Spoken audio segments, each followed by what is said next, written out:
Hola a todos y bienvenidos a Ecos del Magisterio. Prepárense, porque hoy nos vamos a sumergir en un tema fascinante, el misterio de la Iglesia. Vamos a usar el catecismo como nuestra guía en esta inmersión. Un misterio que a veces puede parecer complicado. ¿Verdad? Totalmente. A veces la vemos solo como una institución con sus reglas y jerarquías, pero mucho más. Mucho más. El catecismo nos invita a verla como algo vivo y dinámico que nos conecta con Dios y entre nosotros. Una realidad que va mucho más allá de lo que vemos a simple vista. Exacto. Y para empezar me intriga la palabra iglesia misma. ¿Qué hay detrás de ese nombre? ¿De dónde viene? Mira, viene del griego eclesia, que significa convocación o asamblea. ¿En serio? Sí, Imagina una gran reunión convocada por la palabra de Dios. wow. Eso nos recuerda al pueblo de Israel reunido en el monte Sinaí. No. Exactamente. Recibiendo la ley. Es como si desde el inicio se nos hablara de una comunidad unida por algo más grande que ellos mismos. Y hablando de imágenes, el catecismo usa cada imagen. Redil, vine edificio hasta esposa.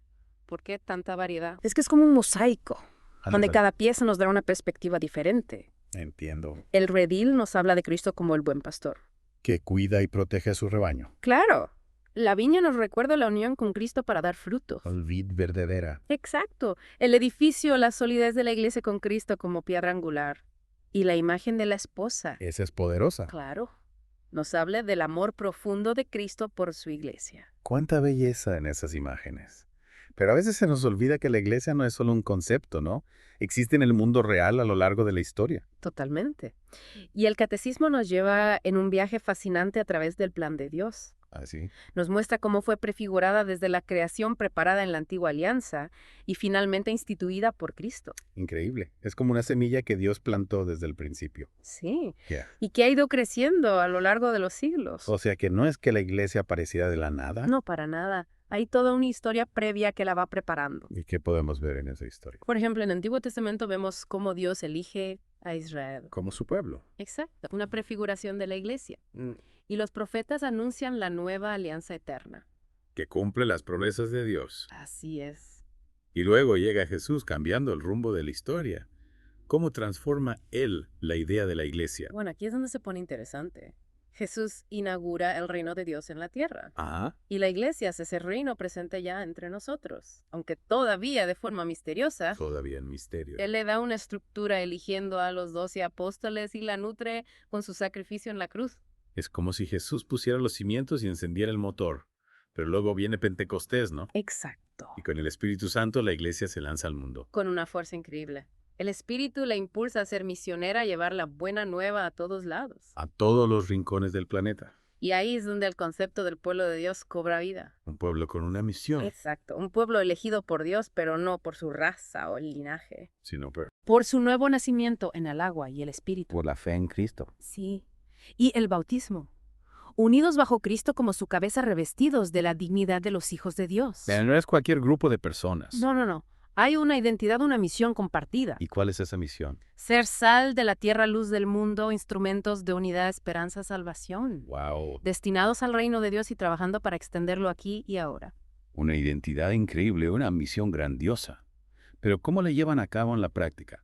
El catecismo nos dice que participan en las 3 funciones de Cristo: 3 funciones. sacerdotal, profética y real. O sea que no solo los sacerdotes tienen un rol sacerdotal. No. Cada bautizado ofrece su vida como un sacrificio espiritual. También comparten la función profética, a Wow. través de su sentido de la fe, aferrándose a la verdad de los apóstoles. Y la función real. Esa me suena un poco fuerte. Sí, pero no se trata de poder, sino de servir a los demás como Cristo. Que no vino a ser servido, sino a servir. Eso es profundo. Servir es reinar. Y servir a los pobres y necesitados es donde vemos a Cristo. Precisamente. Y esto nos lleva a una de las imágenes más impactantes del catecismo: el cuerpo de Cristo. Esa imagen la he escuchado mucho. Pero ¿qué significa realmente? Es solo una metáfora. Va mucho más allá. Habla de la conexión íntima entre Cristo y su iglesia. O sea que la iglesia no solo está reunida alrededor de Cristo. No, está unida a Él en su propio cuerpo. Y esto tiene varias implicaciones. Por ejemplo, Primero, la unidad de todos los miembros. a través de su unión con Cristo. Sí. Compartiendo su vida, muerte y resurrección. Los sacramentos, especialmente el bautismo y la Eucaristía, hacen real esta comunión. No es solo simbólico entonces. No, es una participación real en la vida de Cristo. Y esta unidad no borra nuestras diferencias, sino que nos une profundamente, como las partes de un cuerpo. Qué interesante. Nos llama a amarnos y cuidarnos unos a otros. Especialmente a los que sufren. Claro.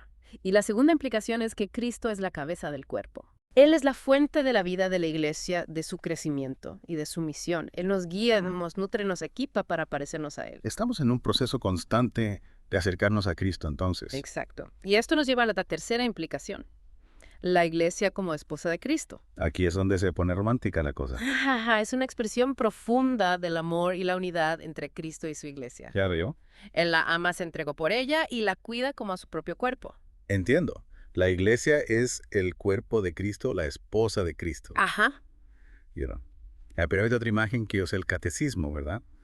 La iglesia como templo del Espíritu Santo. Correcto. Esa es clave. El Espíritu Santo sería como el alma del cuerpo místico. Me gusta esa imagen.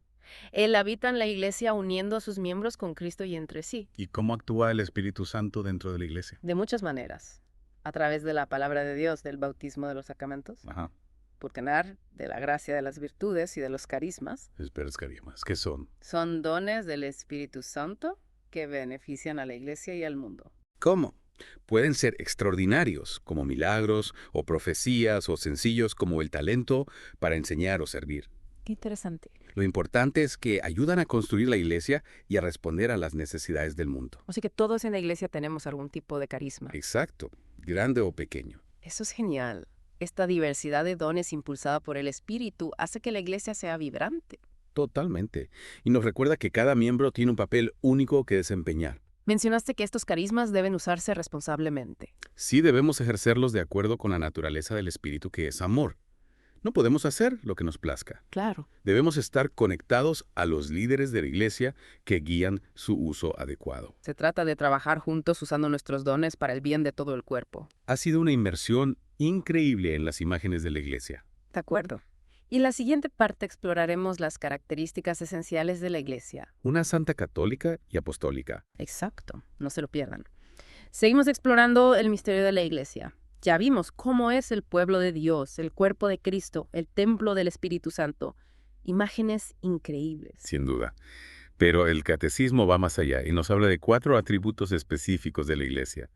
Una santa, católica y apostólica. Cada uno nos dice algo fundamental sobre su naturaleza y misión. Y lo interesante es que estos atributos no son logros de la iglesia, ¿verdad? No, son dones de Cristo dados por el Espíritu Santo. Empecemos con el primero.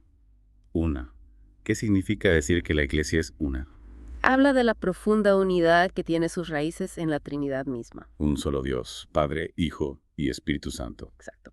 Y esta unidad también se basa en Cristo, que reconcilió a la humanidad con Dios a través de la cruz. Reuniéndonos en un solo cuerpo, un solo pueblo. Así es. Pero la realidad es que vemos divisiones dentro del cristianismo. ¿Cómo se entiende esto? Bueno, el catecismo reconoce que desde los primeros tiempos ha habido divisiones y desacuerdos. Y que a lo largo de los siglos, Lamentablemente se han profundizado. O sea, no se esconde la realidad. Para nada. El catecismo afirma que estas rupturas, como la herejía, la apostasía y el cisma, hieren el cuerpo de Cristo.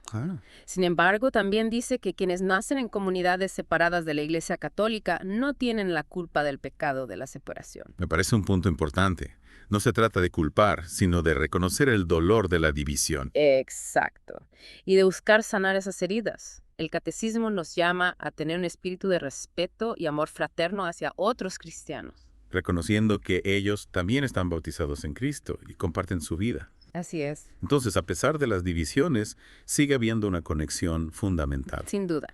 El catecismo incluso reconoce que hay elementos de santificación y verdad fuera de los límites visibles de la Iglesia Católica. ¿Cómo cuáles? Piensa en las Escrituras, la vida de la gracia, la fe, la esperanza, la caridad Ya va. y otros dones del Espíritu Santo. Es una perspectiva bastante abierta. Lo es, porque reconoce que el Espíritu de Cristo puede actuar de diversas maneras. Incluso fuera de la estructura de la Iglesia Católica. Sí.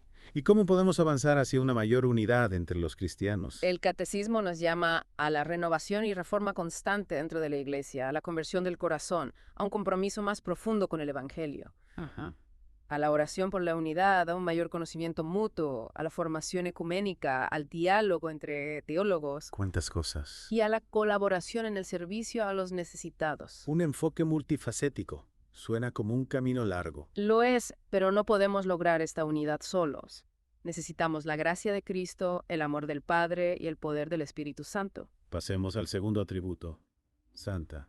Este puede parecer complicado, ¿Verdad? considerando los escándalos e imperfecciones dentro de la Iglesia. ¿Cómo podemos decir que es santa? Buena pregunta. El catecismo lo aclara.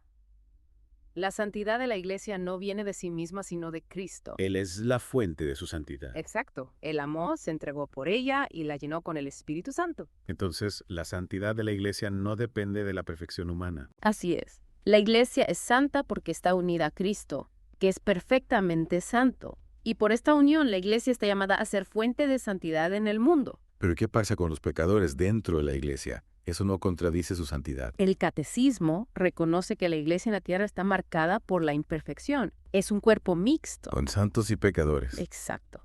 Pero esto no disminuye su santidad fundamental. La Iglesia lucha por una mayor santidad, trabajando para vencer el pecado y crecer en semejanza a Cristo. Ya entiendo. Es santa y al mismo tiempo necesita purificación constante. Exacto. Y hablando de santos, ¿cuál es su papel? Son ejemplos de santidad. Nos muestran lo que es posible cuando cooperamos con la gracia de Dios. Al canonizarlos, la Iglesia reconoce su virtud heroica. Y los ofrece como modelos e intercesores. Sí, son como guías espirituales que nos animan en nuestro camino. Y no podemos olvidar a María, la Madre de Dios. Claro. El catecismo la describe como perfectamente santa, un modelo para la iglesia. Sí, ella encarna la aspiración de la Iglesia a la santidad, mostrándonos lo que significa estar unidos a Cristo. Hemos visto una y santa. Pasamos a católica. Esta palabra se usa mucho, pero ¿qué significa en relación con la Iglesia? Católica significa universal. Habla de la amplitud de la Iglesia, su carácter inclusivo, su misión de abarcar a toda la humanidad. ¿Y qué sentido es universal o católica? En dos sentidos. Primero, porque Cristo está presente en ella. Donde está Cristo está la Iglesia católica. Y como Cristo es la fuente de salvación. La Iglesia contiene la plenitud de los medios de salvación. Exacto. Y el segundo sentido es que ha sido enviada por Cristo a toda la raza humana. Está destinada a todas las naciones y culturas. Sí. Qué tarea tan grande. Pero también significa que es diversa. ¿Cómo mantiene su unidad con tanta diversidad? Ahí entran las iglesias particulares. Una comunidad local de cristianos, como una diócesis unida bajo su obispo. Como mini versiones de la Iglesia Universal. Sí. Y cada una es plenamente católica porque está en comunión con la Iglesia de Roma. La iglesia fundada por Pedro y Pablo. Que presiden la caridad y sirve como punto de unidad. Se trata de ser local y universal al mismo tiempo. Precisamente.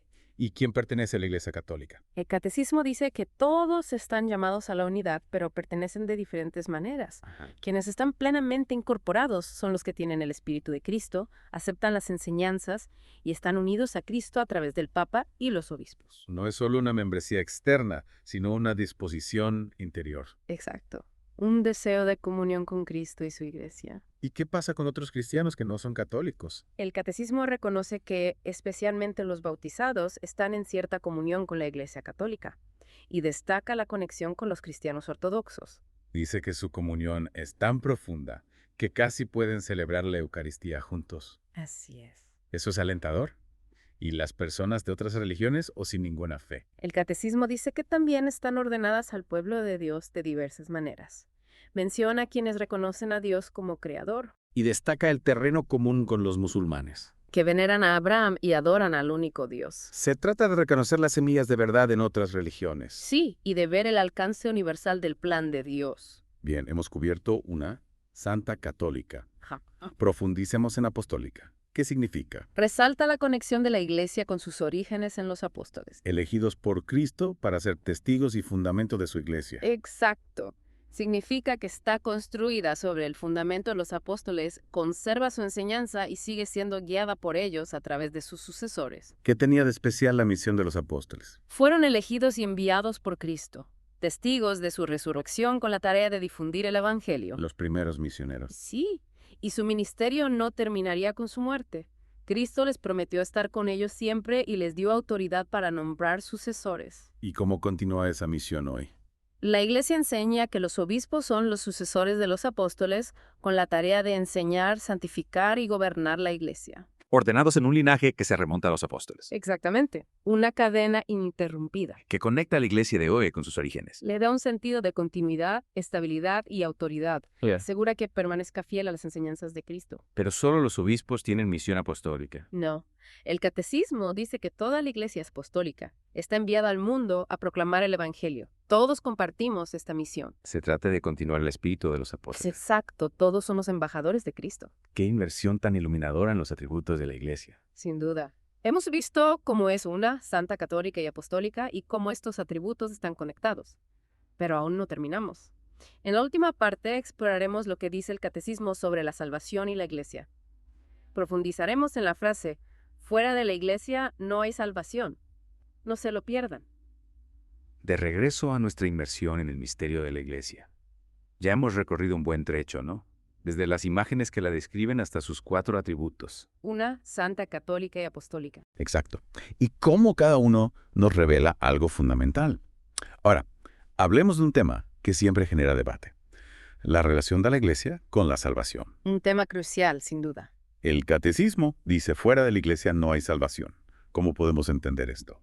Suena un poco. Excluyente. Sí, un poco fuerte. Suena así si lo tomamos literalmente. Ah, Pero el catecismo explica lo que significa y no se trata de excluir a nadie ni de crear una mentalidad de nosotros contra ellos. hay más matices entonces. ¡Claro! El catecismo dice que la salvación viene de Cristo y la iglesia es su cuerpo. El instrumento que él usa para compartir su gracia. Exacto. Es como decir que no puedes tener el efecto sin la causa. Ya veo. No se trata de decir que si no eres católico estás condenado, No, para nada. sino de reconocer el papel único de la iglesia en el plan de Dios. Exacto. Y el catecismo aclara que esto no aplica a quienes, sin culpa propia, no conocen a Cristo o a su iglesia. Entonces, si alguien busca a Dios sinceramente y vive una buena vida, pero nunca ha estado en contacto con el cristianismo, Puede salvarse. El catecismo dice que Dios puede guiarlos a la salvación por caminos que solo Él conoce. Dios no está limitado por las instituciones humanas. No. Su gracia actúa de maneras misteriosas. ¡Qué alivio! Eso me tranquiliza. Es un recordatorio de que el amor de Dios es más grande que nuestras categorías. Pero entonces, ¿por qué la iglesia insiste en la evangelización? No se trata de obligar a la gente a entrar en la iglesia. Sino Punto, ofrecerles la plenitud de la revelación de Dios. el don de conocer a Cristo. Exactamente. Ah. Que sea confiado a la iglesia. Es como compartir un tesoro que hemos encontrado. En lugar de guardarlo solo para nosotros. Claro. Invitamos a todos a una relación más profunda con Dios. No se trata de juzgar. Ahora entiendo mejor. La misión de la iglesia no es excluir, sino traer a la vida en Cristo. Precisamente. Y eso nos lleva a la idea de la iglesia como católica o universal. Que abarca a todos. Sí. Es signo e instrumento de unidad y salvación para todos. ¡Qué visión tan hermosa! La iglesia no es un club privado, sino un hogar para todos los que buscan a Dios. Así es. Y para terminar, me gustaría destacar que la iglesia no es estática, ¿no? Es un organismo vivo, que crece y evoluciona constantemente. No se trata de aferrarse al pasado, sino de llevar la fe al futuro. Exacto, estar abiertos al Espíritu Santo que guía a la iglesia hacia una mayor comprensión de Dios y una expresión más perfecta de su amor. Ha sido una inversión fascinante, ¿verdad? Y a ti, querido oyente, te invitamos a seguir explorando este misterio de la iglesia. Un misterio que se irá revelando a lo largo de tu vida. Hasta la próxima.